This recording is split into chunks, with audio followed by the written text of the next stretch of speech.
From Activision with a copyright in 1982, this is a much better game than Grand Prix, also known as River Raid for the Atari 2600. This was released the same year as games such as Cuba and Zaxxon, two other really great games which were released in the arcades. So Activision even then had quite a bit of competition to live up to. This is one of an extremely long list of shooters released for the Atari 2600, and a very good one at that, and it's much better than Grand Prix. I can only agree to that. This game features an aggressive little plane that's decided he dislikes every single helicopter and boat along a certain river. And a pretty long river at that. This game will see you avoiding your enemies using the directional button and blasting away at them with the click of a button. You start off with 3 lives in this game. Actually, I'm not sure. Well, it says 3, but after the last life, which is supposed to be number 1, you're still going on nothing, basically. And you also keep watch on that fuel gauge. It does deplete, and you must keep it up by flying over the fuel canisters. And if you do have enough fuel, you can shoot them if you want, so you can get extra points. Don't think you can try and make an emergency landing, though, because you can't. You are very incapable of landing. Even if you are in a plane, you seem to be flying level with the grass for some very stupid reason. However, the planes that do fly horizontally across the screen that do go above the grass are allegedly at the same level with you. Yeah, this game would make a lot more sense if they just let you pilot a boat instead of a plane. But this game is actually really quite fun, and it can be played with alone or with your friends. It's really quite good, actually. I've had a lot of fun with it. I got this game mainly because it is, I heard a lot of good things about it.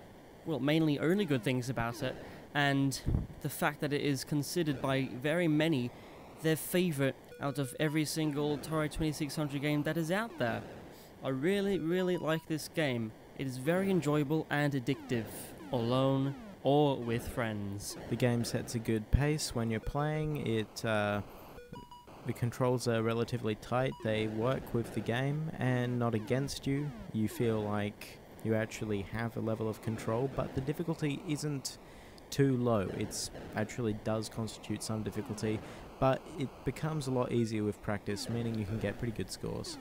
Furthermore, competition with your friends becomes a lot easier because rather than having to write down scores and then compare it to your friends after he plays a totally different single player experience, this one will actually keep track of both of your scores while you alternate turns, and as such you can actually get pretty competitive over the game. It's a lot of fun as such. Yes, this game can get pretty hectic with your friends. It can be fast-paced or it can be slow-paced. It depends on your type of gameplay. I like to play it really quickly because I'm not very patient.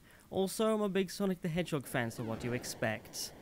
In the sound department, this is actually really quite technically sound. I like it. It's a good mix. Engine sound isn't too loud and buggy. The surrounding sounds like the gun shooting, appealing, and it's the kind of sound effect you'd want to make with your friends chasing each other with plastic guns. And the crashing sounds, the kind of sounds you'd make when you crash your toy cars into each other, which is a good thing, actually. Even if you don't still chase your friends around with plastic guns or play with toy cars, the sounds are still relatively appealing, even if they do bring out the inner child in some people. Shut up. Nevertheless, the appearance of this game makes it look like a drawing you'd give to your best friend. Stop laughing at me. The graphics are somewhat what you'd expect for something on the Atari 2600, and as you would also expect from Activision at the time, they're bright and colourful, except not anymore in the 21st century. I actually would not want Activision, particularly modern day Activision, to try and reboot this game, as wonderful as it is, because undoubtedly they'd probably mess it up. But that does say one good thing about the game. The original game is actually really quite good. It has a lot of addictiveness to it. I mean, I kept playing for ages and I did not get bored at all. Which means that a reboot of the series would be most welcome, as long as Activision, the current Activision, does not have the reins.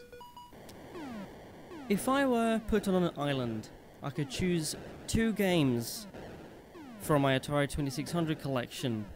They would be either Berserk or River Raid. That is how good it is. I would come back and play it frequently, and yeah, there's just probably not enough things to say how good it is. Actually there is, I just can't be bothered to say them. Can I just say, best desert island ever. Now, if you remember our rating system, basically we rate them by thinking how much we would actually be willing to pay for the game. In this case, for me, I would pay between $10 to $30, considering its replay value, its really good pace, and, you know, hecticness when you have a friend. That sort of thing. I think I'd probably go for maybe $10 to $15 actually. I might even get 20 if it didn't actually constitute an exercise routine every single time you actually want to restart the levels. The point we haven't mentioned is that the reset button is on the console. The Atari 2600's only problem. But back then, you'd have the console next to you anyway, or right in front of you. So the reset button, it's right there. And we just don't do that anymore because we're lazy buggers who can't be bothered to get out of a seat and press a button because they have to walk across the room. Although, assuming you're playing particularly badly, you might have to end up doing that, say, 10 times in 20 minutes. Although, in River Raid, you are playing very badly if that is the case, and if that is the case, I feel very sorry for you. You should probably play another game. Overall, you know, really good game. You should go get it, provided it's under $50, because in my opinion, that's a bit much. Unless you're a millionaire, great. But I'm not a millionaire. Also, if anyone is trying to sell it to you for that price, they're ripping you off. Hey Nick, I have a question for you. What?